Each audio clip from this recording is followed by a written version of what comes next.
Hey there! Type your name or select one, and let's get started. Hey, it's good to see you again. Enjoy your video.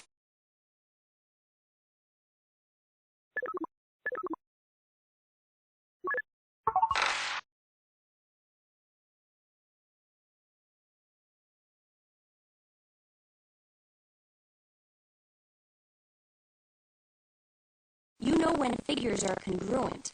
They have the same size and shape. Figures can also be similar.